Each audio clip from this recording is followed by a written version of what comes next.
Hallelujah, praise the Lord, glory to Jesus. परमेश्वर का भय मानना बुद्धि का आरंभ है और परम पवित्र ईश्वर को जानना ही समझ है। तीमुथियुस 3:16 में लिखा है, संपूर्ण पवित्र शास्त्र परमेश्वर की प्रेरणा से रचा गया है और उपदेश और समझाने और सुधारने और धर्म की शिक्षा के लिए लाभदायक है, ताकि परमेश्वर का जन सिद्ध बने और हर एक भले काम के लिए तत्पर हो जाए। नीति वचन में लिखा है, मैंने तुझे बुद्धि का मार्ग बताया है और सीधाई के पथ पर चलाया है। चलने में तुझे रोक टोक ना होगी और चाहे तू दौड़े तो भी ठोकर ना खाएगा। यीशु मसीह अपने शिष्यों को जीवन के मार्ग के बारे में शिक्षा देते हैं और उनसे आग्रह करते हैं कि वे जीवन के मार्ग की खोज करें। जैसा कि मत्ती 7:13 और 14 में लिखा है, सकेत फाटक से प्रवेश करो, क्योंकि चौड़ा है वह फाटक और सरल है वह मार्ग जो विनाश को पहुंचाता है, और बहुत से हैं जो उससे प्रवेश करते हैं। क्योंकि सकेत है वह फाटक और कठिन है वह मार्ग जो जीवन को पहुंचाता है, और थोड़े हैं जो उसे पाते हैं। ऐसा ही लूका 13:22-24 में भी लिखा है, वे नगर नगर और गांव गांव होकर उपदेश करता हुआ यरूशलेम को जा रहा था, तो किसी ने उससे पूछा, हे प्रभु, क्या उद्धार पाने वाले थोड़े हैं? उसने उनसे कहा, सकेत द्वार से प्रवेश करने का यत्न करो, क्योंकि मैं तुमसे कहता हूँ कि बहुत से प्रवेश करना चाहेंगे और ना कर सकेंगे। दृष्टांत में 2 द्वार हैं, चौड़ा और सकरा द्वार। 2 मार्ग हैं, चौड़ा और सकरा मार्ग। 2 मंजिलें हैं, विनाश और जीवन। 2 समूह के लोग हैं, बहुत से और कुछ। यीशु अपने शिष्यों को सकरे द्वार से प्रवेश करने की सलाह देते हैं। फिर चौड़े द्वार से जुड़े मार्ग, मंजिल और लोगों के समूह का वर्णन करते हैं। क्योंकि फाटक चौड़ा है और मार्ग भी चौड़ा है जो विनाश की ओर ले जाता है, और बहुत से लोग उससे प्रवेश करते हैं। चौड़ी सड़कें बहुत सारे ट्रैफिक को समायोजित करती हैं और उन पर चलना आसान होता है, इसलिए वे राहगीरों को अधिक आकर्षित करती हैं। परंतु फाटक छोटा है और मार्ग सकरा है जो जीवन की ओर ले जाता है, और थोड़े हैं जो उसे पाते हैं। छोटा द्वार और सकरा मार्ग न केवल कम आकर्षक और नेविगेट करने में अधिक कठिन प्रतीत होता है, बल्कि उन्हें खोजना भी कठिन लगता है। इस दृष्टांत में द्वार उन विकल्पों को दर्शाते हैं जो व्यवहार हम हर दिन करते हैं। चुनाव 2 राज्यों के बीच में है। हर दिन हम तय करते हैं कि हमें किस राज्य की तलाश करनी है। क्या हम मसीह के राज्य और उसकी धार्मिकता की तलाश करने जा रहे हैं, या दुनिया के राज्यों और उनके साथ सामंजस्य की तलाश करने जा रहे हैं? परमेश्वर ने मनुष्यों को नैतिकता की समझ दी है। हम तय करते हैं कि हम किस पर भरोसा करते हैं, कौन सा दृष्टिकोण अपनाते हैं और हम क्या कदम उठाते हैं। मसीह का राज्य सकरे मार्ग में पाया जाता है, जिस तक सकरे द्वार से ही पहुंचा जा सकता है। मसीह का राज्य इस दुनिया का नहीं है, इसलिए यह भौतिक रूप से दिखाई नहीं देता। इसे पहचानने और देखने के लिए विश्वास की आंखों की जरूरत है। यदि हमें दोनों में से एक को चुनना है तो छोटे द्वार को खोजना होगा, क्योंकि संसारिक राज्यों के चौड़े द्वार खोजना स्वाभाविक और आसान है, अलग से आकर्षित करते हैं। फाटक या द्वार जो भी कहें, एक बार और हमेशा के लिए गए निर्णय का प्रतिनिधित्व नहीं करते, परंतु ये ऐसा निर्णय है, ऐसा चुनाव है जिसे हमें हर पल करना पड़ता है, और हम जो भी निर्णय लेते हैं वे विनाश की ओर ले जाने वाला या जीवन की ओर ले जाने वाला प्रवेश द्वार है। परमेश्वर के राज्य में जाने का मार्ग धार्मिकता का जीवन है, जो परमेश्वर के राज्य के सिद्धांतों के प्रति आज्ञाकारिता के माध्यम से आता है। इसमें प्रवेश हमारे दृष्टिकोण और कार्यों से निर्धारित होता है। परमेश्वर की संतान के रूप में जन्म लेना विश्वास का मामला है।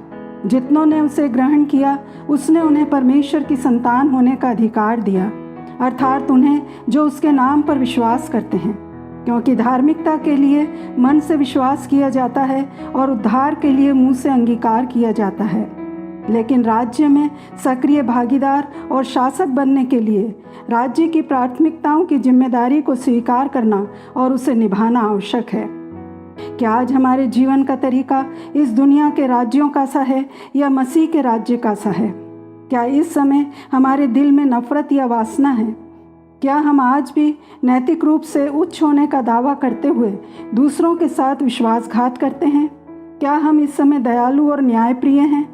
क्या हम दूसरों के साथ वैसा ही पेश आते हैं जैसा हम चाहते हैं कि वे हमारे साथ करें, या हम दोहरा मापदंड अपनाते हैं? क्या यीशु द्वारा सिखाई गई शिक्षाओं का अनुसरण करते हैं या दुनिया के घटिया तरीकों को अपनाते हैं? हम कैसे जीते हैं, ये निर्धारित करता है कि हम कौन सा द्वार चुनते हैं, किस रास्ते पर चलते हैं, हम किस मंजिल पर पहुंचेंगे और किस पर रहेंगे। यह भी निर्धारित करता है कि हम बहुतों में से हैं या कुछ में से। जिस तरह से द्वार एक बार के लिए गए निर्णय का प्रतिनिधित्व नहीं करते, उसी तरह से रास्ते भी एक निश्चित और अंतिम जीवन शैली का प्रतिनिधित्व नहीं करते हैं। सिर्फ इसलिए कि हम आज सकेत फाटक से प्रवेश करने और सकरे रास्ते से यात्रा करने का फैसला करते हैं, इसका मतलब ये नहीं है कि हम कल भी ऐसा ही करेंगे। हमें हर दिन, हर पल जीवन या विनाश में से एक को चुनना होगा। एक समय हम दूसरों के साथ सम्मान से पेश आ सकते हैं, अच्छी दोस्ती बढ़ा सकते हैं। इस तरह का व्यवहार रिश्ते में जान डाल देता है। ऐसा करने से हम परमेश्वर के साथ भी घनिष्ठता विकसित करते हैं और स्वर्ग में खजाना प्राप्त करते हैं।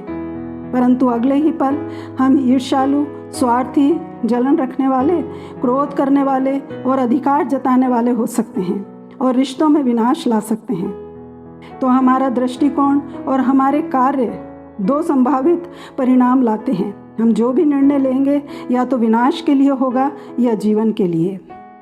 जब हम परमेश्वर के पास जाते हैं तो वह वो सकरा दरवाज़ा होता है जिसमें हम कुछ भी नहीं ले जा सकते।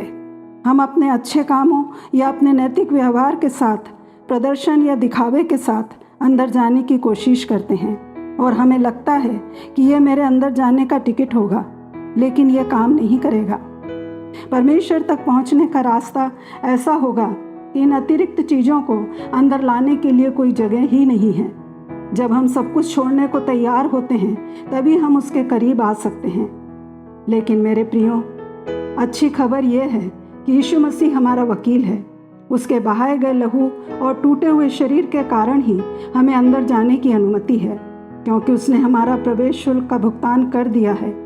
हमने ये किया, हमने वो किया, ये काम हमें अंदर नहीं ले जाएंगे। केवल मसीह की हमारे पापों के लिए की गई भरपाई हमें अंदर ले जाएगी। यदि हमने आत्मा और सच्चाई से विश्वास के साथ उसको ग्रहण किया है कि उसने हमारे लिए कीमत चुका दी है, हमें अपने हर झूठ को, दिखावे को उतार फेंकना है। वे सभी चीज़ें जो हम खोना नहीं चाहते, उन्हें हमें छोड़ देना है। जैसा दूसरा कुरिन्थियों 2:8 और 9 में पौलुस लिखते हैं, इस कारण मैं तुमसे विनती करता हूँ कि उसको अपने प्रेम का प्रमाण दो, क्योंकि मैंने इसलिए भी लिखा था कि तुम्हें परख लूँ कि तुम मेरी सब बातों को मानने के लिए तैयार हो कि नहीं। यीशु ने क्रूस पर अपनी संपत्ति उतार दी और हमारी निर्धनता ले ली, ताकि हमें उस राज्य में स्थान दे सके जो धर्मी और धन्य है। हमें मार्ग कठिन और सकरा लग सकता है, लेकिन पवित्र आत्मा जो हमें दिया गया है, वह हमें वह शक्ति और दृढ़ विश्वास देकर मदद करता है जिसकी हमें आवश्यकता है। इसलिए खुशखबर यह है कि चौड़े मार्ग पर चलने वाले लोग ही मन फिराकर, पश्चाताप कर सकरे मार्ग पर आते हैं और प्रभु की दया और अनुग्रह और पवित्र आत्मा की सामर्थ पाकर सकेत फाटक से जीवन में प्रवेश कर लेते हैं। हालांकि किसी भी समय जीवन के मार्ग पर बहुत कम लोग होते हैं, परंतु जब वे अपनी मंजिल पर पहुंचते हैं तो तट पर रेत और आकाश में तारों से भी ज़्यादा यात्री मिलते हैं। और जीवन की यात्रा के अंत में जो जीवन है वो ही वास्तविक जीवन है। जैसा पौलुस रोमियो 8:18 में कहते हैं, मैं समझता हूँ कि इस समय के दुख उस महिमा के सामने कुछ भी नहीं है जो हम पर प्रकट होने वाली है। प्रभु इस संदेश के द्वारा हम सबों को आशीष दें। यीशु मसीह के नाम में आमीन।